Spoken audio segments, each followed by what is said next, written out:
इसलिए भैया एक नाम आश्रय हो जाओ, नाम का त्याग मत करो।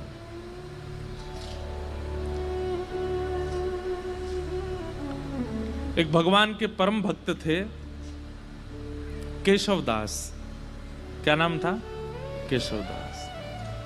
तो श्री केशवदास जी का ऐसा चरित्र है कि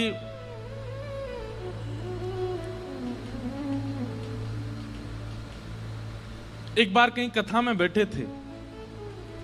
वो कथा में वक्ता ने ऐसी बात कही कि जीवन में कमाई कहां लगाई जाए तो सार्थक मानी जाती है। आपने जो भी कमाया, अगर परिवार में लगाया, घर में लगाया, पत्नी बच्चे परिवार सब में, देखो थोड़ा थोड़ा तो सब जगह लगाना ही पड़ता है, लेकिन फिर भी उसकी सार्थकता कब है? हमारे द्वारा कमाया गया धन वो ऐसी कौन सी जगह लगाया जाए कि उससे सार्थक माना जाए, ठाकुर जी प्रसन्नता मानी जाए? वक्ता बोले कि अगर वो संतों की सेवा में लगा दिया जाए तो जितना अंश संत सेवा में लगता है उससे ठाकुर जी बड़े प्रसन्न होते हैं, वो सार्थक माना जाता है, वो पुण्य माना जाता है। आपकी कमाई करना भी सार्थक हो जाता है अगर संत सेवा बन रही है तो। बहुत ध्यान से सुनना। तो केशवदास जी ने ये बात सुनी कि भैया संत सेवा करनी चाहिए, उसमें जो धन लगता है वही सार्थक माना जाता है। अपनी पत्नी से कह दिया, देवी देखो हम जो भी कमाते हैं ना, उसका जो भी अंश ठाकुर जी कृपा करेंगे हम संत सेवा में उसको प्रस्तुत करेंगे, तुम राजी हो? पत्नी बोली हाँ हम राजी हैं। बंधुओं, भगवान की बहुत बड़ी कृपा मानिएगा कि आपका कोई संबंधी, कोई सगा ऐसा है जो भगवत सेवा करने में आपकी सहायता करता है। उस मित्र को कभी मत छोड़िएगा जो कथा में लेके आता हो। उस मित्र का कभी त्याग मत करना जो वृंदावन लेके जाता हो। वो बहन सबसे अच्छी है जो ठाकुर जी की सेवा करवाती हो। वो भैया सबसे अच्छे हैं जो प्रवचन सुनवाते हों। वो माता पिता सबसे अच्छे हैं जो ठाकुर जी की सेवा की आज्ञा देते हों। वो पति सबसे अच्छा है जो गुरु सेवा में संग लग जाता हो। अगर इन भावों से कोई भी संबंधी आपका है, चाहे वो बुआ जी हैं, फूफा जी हैं, चाचा हैं, ताऊ जी हैं, पति है, मित्र है, उस संबंध का त्याग मत कीजिएगा।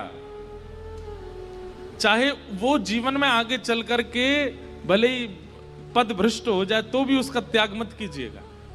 वो कभी आपको कथा में लेके गया था, उसकी वजह से आपको कथा मिली थी, इसलिए उसका त्याग मत करना। तो सबसे बड़ा संबंधी, सबसे श्रेष्ठ संबंधी है। तो कई बार पति भक्त होते हैं पर पत्नी का स्वभाव नहीं होता, और पत्नी भक्त होती है, पति का स्वभाव नहीं होता। दोनों विपरीत होते हैं तो बहुत मुश्किल होती है फिर। लेकिन केशवदास जी की जो पत्नी थी वो बिल्कुल योग्य थी। उसने कहा आपकी जैसी इच्छा, आप कहेंगे संत सेवा होनी चाहिए तो होगी। इतना धन नहीं कमाते थे, बहुत अल्प सी धन कमाते थे कि बस दिन रात भोजन हो जाए बस, लेकिन संत सेवा का प्रण ले लिया। एक बात मानेंगे हमारी, कथा में या गुरुजनों के द्वारा जब कोई बात ऐसी आप सुनते हैं जिसको सोच करके सुन के आपके मन में आता है ये मुझे करना चाहिए, लेकिन मैं कैसे करूं, मेरे पास व्यवस्था नहीं है। आप जब व्यवस्था को आगे रख करके किसी आज्ञा से पीछे हट जाते हैं तो बहुत बड़ी गलती करते हैं।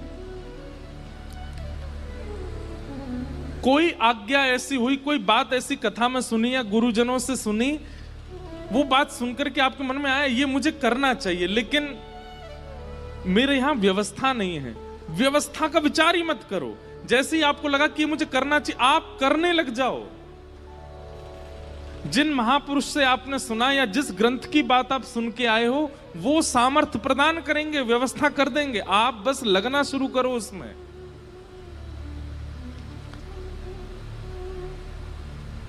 छोटा सा बच्चा स्कूल जाता है और किताब के अक्षरों को देख करके रोने लग गया। क्यों? वे क्या कीड़े मकोड़े से हैं, मुझे तो पढ़ ही नहीं जा रहे ये।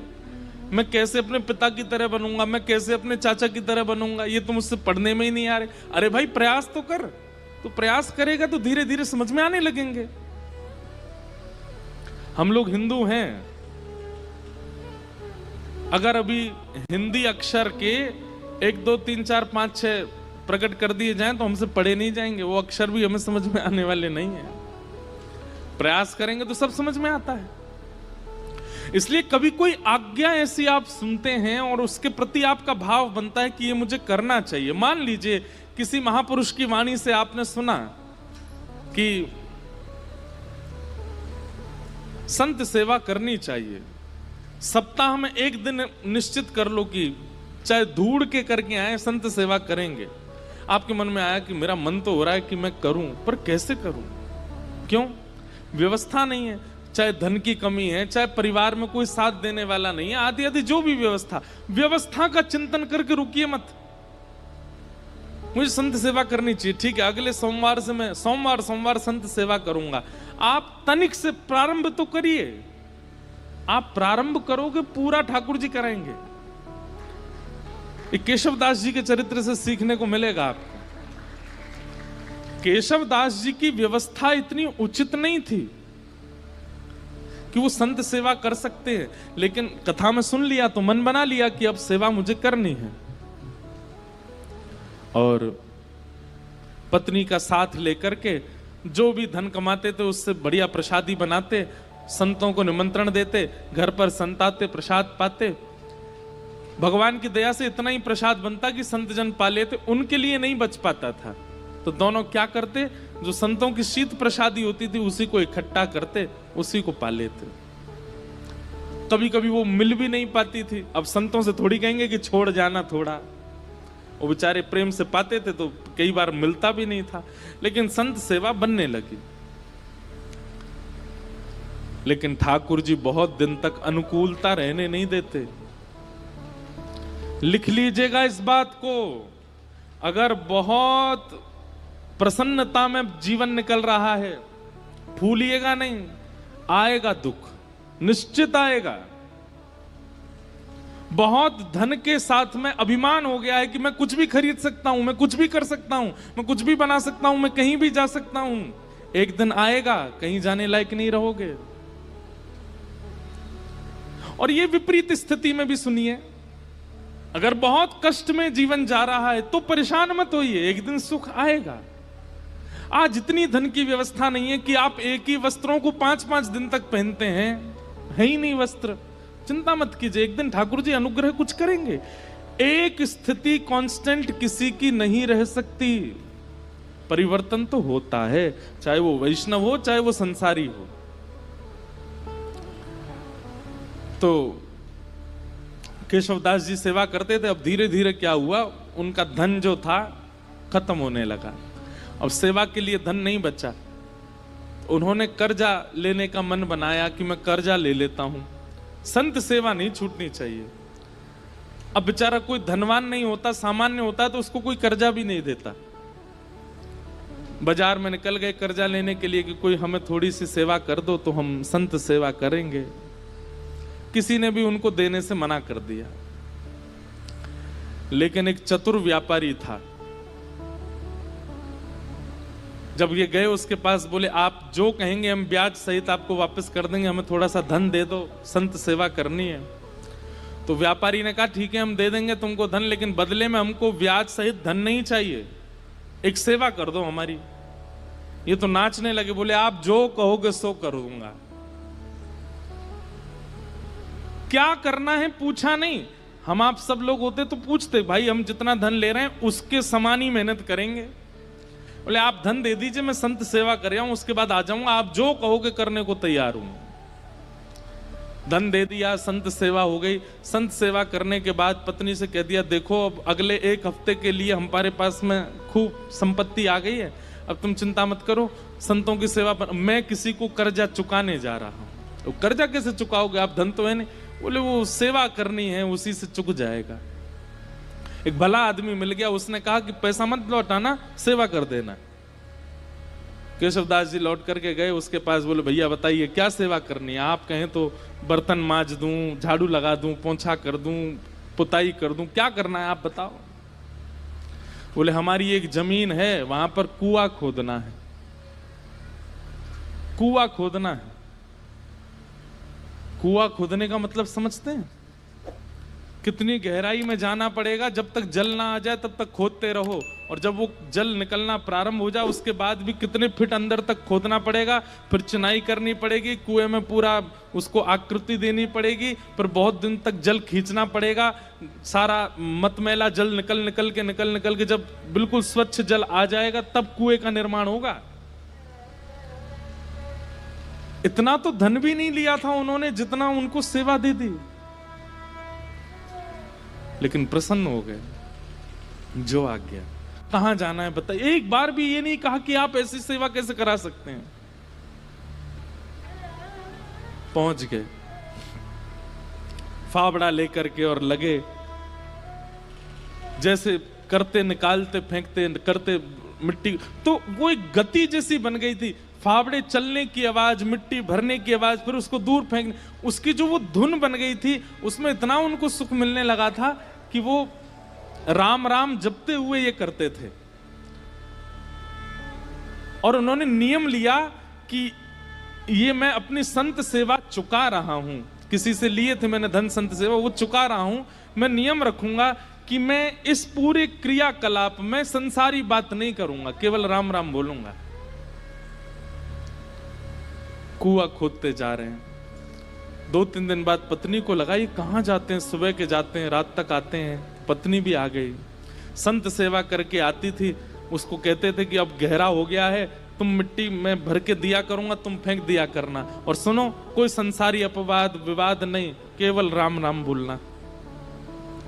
उनका तो अच्छा भजन हो गया। बोले कि इतने प्रसन्न रहने लगे केशवदास जी, बोले भजन भी हो रहा है और मेरे पैसे भी चुक रहे हैं। वो व्यापारी बड़ा खुश कि हमारा तो इतना पैसा भी नहीं लगा जितना बड़ा काम हो रहा है। करते जा रहे हैं, पर कई बार बंधुओं भक्तों को अपना यश खुद नहीं बनाना पड़ता, ठाकुर जी उनका यश बनाते हैं। और कई बार यश दिलाने से पहले ठाकुर जी बहुत तगड़ी ठोकर देते हैं। कुएं में पानी का स्रोत आने लगा था, पानी नीचे से आने लगा था। बड़े प्रसन्न हो गए थे केशवदास जी कि अब जल आ गया है, वो जिन्होंने मुझे धन दिया उनकी सेवा पूरी हो रही है। लेकिन तभी जोर की हवा चली और बगल के मिट्टी जो गहराई में चले गए थे, तो वो मिट्टी थोड़ी सी ढीली हो गई और वो पूरी नीचे आ गई, और जितना कुआं भरा था सब दोबारा भर गया और केशवदास जी अंदर ही दब गए उसमें। पत्नी दौड़ी दौड़ी इधर उधर भागी, अरे कोई बचाओ, मेरे पतिदेव अंदर गिर गए हैं, कोई बचा के लाओ। कोई धनवान मानी व्यक्ति होता तो लोग प्रयास भी करते, अब केशवदास जी बेचारे सामान्य व्यक्ति, किसी ने मदद नहीं की। सब सोचने लगे कितना गहरा, तुम्हारे पति को 1 महीना लगा इतना अंदर जाने में, हम इतने भीतर तक मिट्टी कैसे निकालेंगे बाहर। कुछ लोगों ने सोचा, बोले भाई अकेला निर्वहन कैसे करेंगे, कुछ पैसा वैसा देके इनको शांत कर दो, और कुछ धन धान्य दे करके उनको, बेचारी वो भी कहां तक किसके पास जाती हैं। लेकिन रोज ठाकुर जी से प्रार्थना करती, मेरे पति ने कभी कोई गलत क्रिया नहीं की, आपके नाम का आश्रय लिया, संत सेवा की, नाथ आप ऐसा अनहित नहीं कर सकते उनके साथ। 1 महीना व्यतीत हो गया, मृतक घोषित हो गए केशवदास जी। 1 महीना बाद जहां वो कुआं खोदा जा रहा था, अब तो वहां पे कुआं खोदने का कोई प्रश्न नहीं उठता था। लोगों ने कहा कि इसमें तो आदमी मर गया, भीतर अब कुआं मत खोदना यहां पे। लेकिन लोग बाग जब वहां से निकलते थे तो वो एक मिट्टी का टीला बन गया था। जब वहां से निकलते तो राम नाम धुनी सुनाई देती, और राम नाम धुनी केवल राम राम करती हुई सुनाई नहीं देती, साथ में झांझ, मंजीरा, करताल, सारंगी आदि आदि वाद्य भी सुनाई देते, जैसे मानो कोई उत्सव महोत्सव चल रहा हो। आते जाते लोगों को लगता शायद पास के गांव में कीर्तन चल रहा होगा। लेकिन जब 10-15 दिन तक अखंड नाम धुनी सुनाई देने लगी, पास के गांव में जाकर के देखा कोई उत्सव नहीं है, तब बोले शायद यही कुछ है।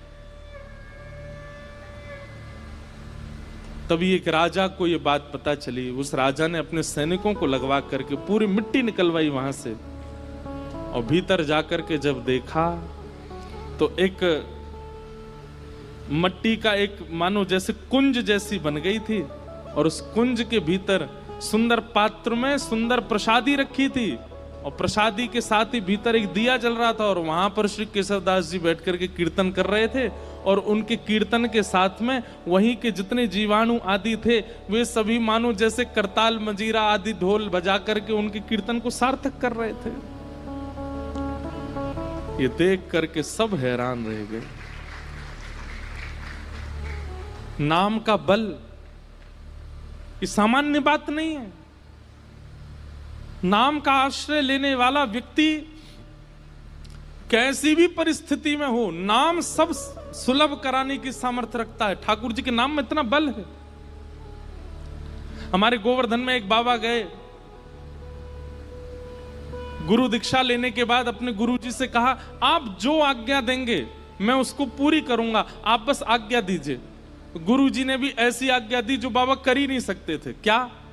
कि जितने भी संस्कृत साहित्य ग्रंथ हैं हमारे संप्रदाय के, सबका अध्ययन करके सबको कंठस्थ करो। बाबा बोले मैं तो अंगूठा टेक, मुझ पर संस्कृत कहां आती है। गुरु जी बोले हम एक ही बार आज्ञा देते हैं, हमने जो आज्ञा देनी थी वो दे दी। बाबा इतने रोने लगे, गिरिराज जी के तलेटी में रोते, हे किशोरी जी, हे श्यामाजू, मैं तो अनपढ़ गंवार हूं, और गुरु जी ने आज्ञा की कि सारे संस्कृत साहित्य हमारे संप्रदाय के सबको कंठस्थ करो। कैसे करूंगा मैं, मुझे तो पढ़ना ही नहीं आता, मुझे तो केवल आपका नाम आता है, मैं तो केवल राधा राधा करना जानता हूं और कुछ नहीं आता मुझसे।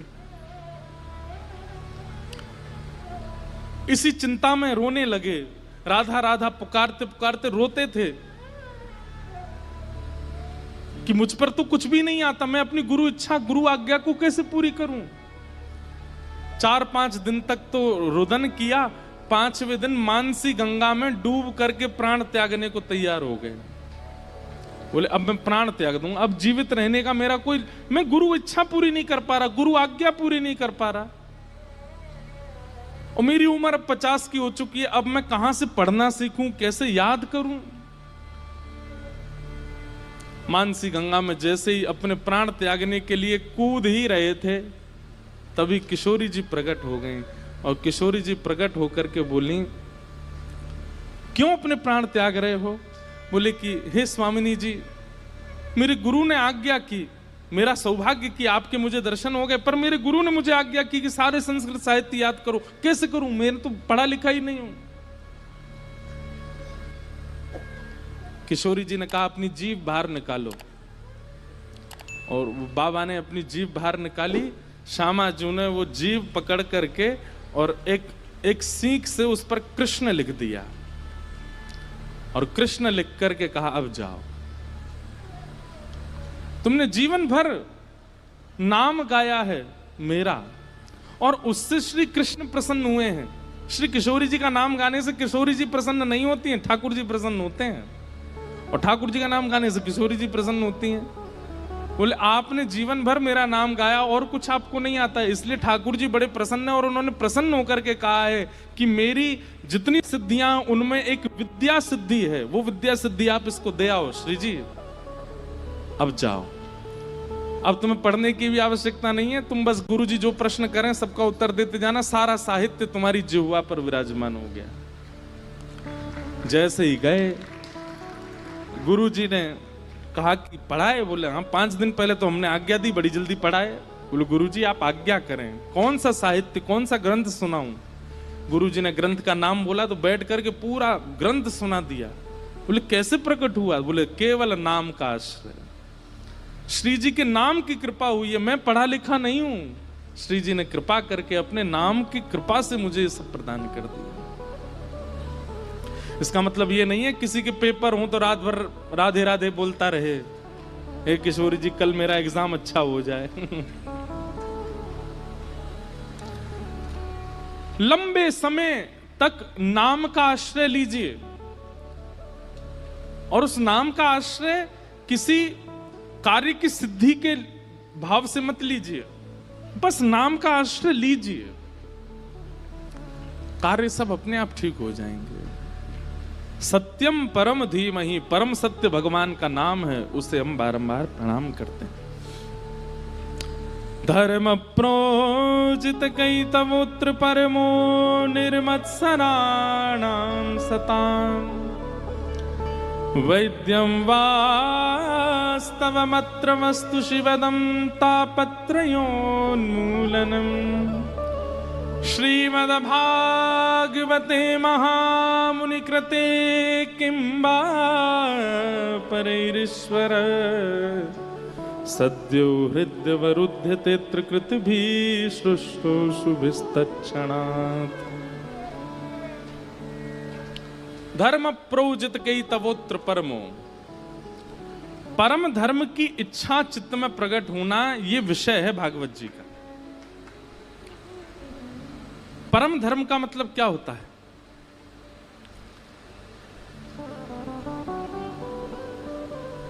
परम धर्म का मतलब क्या है कि अब मैंने बहुत कमा लिया, बहुत खा लिया, बहुत कर लिया, बहुत सब कुछ करके देख लिया, अब मुझे एक ठौर चाहिए बस। एक प्रकार का ये परम धर्म है। धर्म क्या है? कमाने में निपुणता प्राप्त करना, घर परिवार को संभालने में निपुणता प्राप्त करना, बच्चों का ब्याह करना, पत्नी को संभालना, परिवार को संजोना, व्यापार भी उचित कर, ये सब धर्म के अंतर्गत आता है। पर परम धर्म का मतलब क्या है? अब इस देह का तो मैंने कल्याण कर लिया, अब आत्मा का कल्याण करना है, वो परम धर्म है। एक दिन ऐसी चेतना मन में प्रकट हो जाए कि बस अब इस आत्मा की सद्गति मुझे देखनी है, कैसे होगी? अब मुझे एक आश्रय चाहिए। आपने सुना होगा प्राचीन काल के जितने भी राजाओं की कथा सुनाते हैं व्यास मंच, सब में क्या कहते हैं? एक उम्र आने पर राजा वन को चले गए, राजा वन में जाकर के भजन करने लगे। पर आजकल कोई वन में नहीं जाता, वन ही नहीं बचे। आजकल कोई वन में नहीं जाता। लेकिन एक बात कहें, इस कलिकाल में वन श्री वृंदावन है। आपका मन जिस दिन वृंदावन की ओर बढ़ जाए, मन जिस दिन वृंदावन के अलावा और किसी को प्रायोरिटी ना देता हो, उस दिन समझ जाना कि बस यही हमारा वनवास है, यही हमारा वन गमन है। मन में और कोई इच्छा ना आवे वृंदावन के अलावा। बंधुओं, कभी कभी अपनी भक्ति ऐसे नापा कीजिए कि आपको ठाकुर जी और दूसरी तरफ संसार की कोई वस्तु रख दी जाती हो और एक चीज चुनने को कही जाती हो, फिर अपने मन को देखा करो कहां की तरफ आकर्षित हो रहा है। जैसे एक तरफ तो ठाकुर जी का राजभोग प्रसाद है और दूसरी तरफ पिज्जा है, बर्गर है, बढ़िया बढ़िया चीजें हैं संसारी जो ठाकुर जी को भोग नहीं लगी। अब अपने मन से पूछो, एकांत में किया करो, ये सबके सामने करोगे तो सबको पता चल जाएगा। और कई बार सबके सामने तो आप आडंबर भी कर सकते हो, जबरदस्ती प्रसाद ही पकड़ोगे। पर कभी कभी अपने आप से पूछिए कि आपका मन किस तरफ जा रहा है। आप नाम जप करते हैं, रोज तिलक लगाते हैं, कथाएं सुनते हैं, कभी कभी नाप तोल के देखा तो कीजिए कि भक्ति की स्थिति पहुंची कहां अभी। बहु व्यंजन एक तरफ रख दीजिए और ठाकुर जी का प्रसाद एक तरफ रखिए और बिल्कुल बिना चीटिंग के देखो कहां की तरफ, किसकी सुगंधी की तरफ, किसके स्वरूप की तरफ जीव में पानी आ रहा है, मन जा रहा है। अगर वो संसारी वस्तु के प्रति हो रहा है तो फिर उसके बाद भजन में एक माला बढ़ा दो, थोड़ा सत्संग और बढ़ा दो।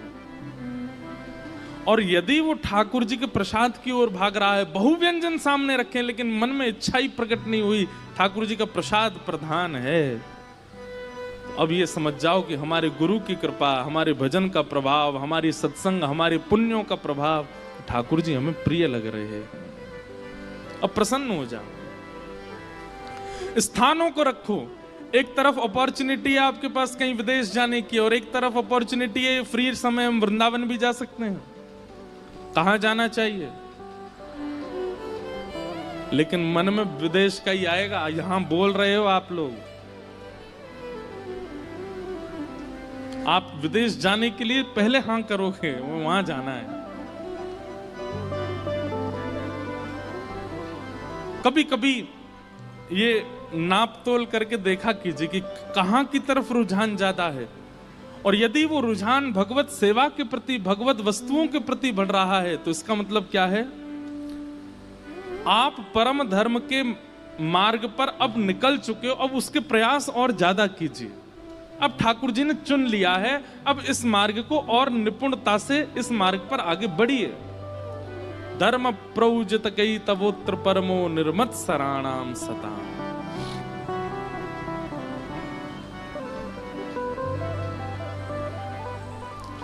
निर्मत सराणाम सताम, मात्सर्य दोष खत्म हो जाए चित्त से। किसी के प्रति ईर्ष्या, किसी के रूप, स्वरूप, वैभव, संपत्ति और उसकी श्रेष्ठताओं को देखकर के आपके चित्त में ज्वलनशीलता ना होती हो, प्रसन्नता होती हो, समझ जाओ अब ठाकुर जी हमें स्वीकार कर रहे हैं। तीसरा, वैद्यम वास्तव मत्र वस्तु शिवदम। अभी नासिक में कथा थी तो एक बालक मुझे कोई बोला कि मैं ठाकुर जी के किसी भी मंदिर में जाऊं, ऐसा जरूरी नहीं एक ही मंदिर में, कहीं भी किसी भी मंदिर में जाऊं मुझे सब भगवान दिखते हैं, लेकिन एकमात्र ठाकुर जी को देख के भगवान वाली फीलिंग नहीं आती, ऐसा लगता है ये मेरे कोई हैं। इसका क्या मतलब है? मैंने कहा ये मतलब है ठाकुर जी आपको कुछ मानते हैं। बोले मैं पंडरीनाथ जी को देखता हूँ, बोले रुक्मणी मैया को देखता हूं तो मुझे लगता है ये भगवान है। मैंने कहा भाई ऐसा मत करे, उनको भी कुछ मान ले अपना। बोले नहीं महाराज जी, हनुमान जी को देखूं, गरुण जी को देखूं, गणेश जी को देखूं, मंदिर में जिनको भी देखता हूं सबके प्रति भगवान की भावना आती, पर मुख्य ठाकुर जी वंशी वाले हों या लड्डू गोपाल हों, ये कहीं भी दिख जाते हैं दुनिया में तो ये लगता है ये मेरे, ये मेरे अपने। मैंने कहा भाई देख, प्रियतमा होती है ना पत्नी, भले उसका पति बहुत बड़ा कलेक्टर बन जाए, बाकी सब लोग तो उसके सामने सल्यूट करेंगे, पर पत्नी को वो अपनी किसी भी स्थिति में चला जाए, कितना भी श्रेष्ठ बन जाए, कितना भी उचित बन जाए, वो उसको हर स्टेज पर, हर परिस्थिति में, हर स्थिति में अपना ही लगता है। संबंध है तभी तो अपना लगता है। मां को अपना बेटा कोई श्रेष्ठ व्यक्ति नहीं दिखता है, बेटा बेटा ही दिखता है। ऐसे अगर ठाकुर जी के प्रति भगवत भावना आकर के कोई अपनत्व की भावना आती है, उसका मतलब है ठाकुर जी भी संबंध मान चुके हैं। अब बस ढूंढो कि वो संबंध है कौन सा। हम तो ये कहते हैं भैया भारत में जितने ठाकुर जी के मंदिर है ना, इन सबको अपना परिवार ही बना लो। जैसे श्री पंडरीनाथ भगवान हैं, ये कौन है? बोले ये हमारे फूफा जी हैं। वहां की रुक्मणी मैया बुआ जी हैं। कोई पूछे कहाँ जा रहे हो? फूफा जी के घर जा रहे हैं। पंढरपुर जा रहे हैं नहीं बोलो, कहाँ जा रहे हो? बुआ जी के यहाँ जा रहे हैं अपनी। एक दो बार तो आदमी यही सोचेगा, और इतनी निपुणता से बोलो कि सामने वाले को यही लगे कि बुआ जी के यहाँ ही जा रहे हो। 5-6 बार बाद उसको पता चले कौन सी बुआ जी तुम्हारी? बोले चंद्रभागा नदी के तट पर रहती हैं, रुक्मणी मैया हमारी बुआ जी हैं, ठाकुर जी हमारे फूफा जी हैं। द्वारिका के ठाकुर जी को अपने जीजा जी मान लो, वहां की रुक्मणी मैया हमारी बहन है। अब कहाँ जा रहे हो? जीजा जी के यहाँ जा रहे हैं। जगन्नाथपुरी में ये कौन है? बोले ये हमारे चाचा जी हैं, चाचा जी से मिलने जा रहे हैं। बद्रीनाथ भगवान, बोले ये तो नाना जी हैं हमारे। अच्छा बद्रीनाथ वैसे भी नाना जी हैं, क्यों? श्रीमद् भागवत का निर्माण बद्रीनाथ में ही हुआ, और भागवत जगत माता है, और माता जी का जो जन्म स्थान होता है वो नानी का घर ही होता है। तो लो ऐसे भी संबंध बन गया कि वो नाना जी हैं। श्री राधा रमन जी कौन है? बोले ये तो हमारे प्रियतम हैं। बिहारी जी कौन है? ये हमारे सखा हैं। राधा वल्लभ जी कौन है? बोले ये हमारे सखा के सखा हैं। ऐसे कोई संबंध, सबसे संबंध बना लो और फिर उस संबंध का निर्वहन कीजिएगा, उस संबंध को निभाइएगा, उसी संबंध से जाइए, उसी दृष्टि से देखिए, उसी भाव से मिलिए। बिहारी जी अगर आपको भाई के रूप में लगते हैं और कभी बहुत भीड़ हो जाए तो भीतर जाकर के थोड़ा रोष भी बहन की तरह कर सकते हो या भाई की तरह कर सकते हो। अरे भैया तो बहुत बड़ा होगा, अब तो दर्शन ही ना दे हमें, इतनी भीड़ है गई है, कोई धक्का मारे कोई भगा दे यहाँ ते, ऐसा मत करे भैया, लाला मिल लेकर हम ते। ठाकुर जी अनुग्रह करेंगे, ठाकुर जी कृपा करेंगे। आप संबंध मानिए, ये बात कोई मनगणंत नहीं है, ये भगवत वाणी है।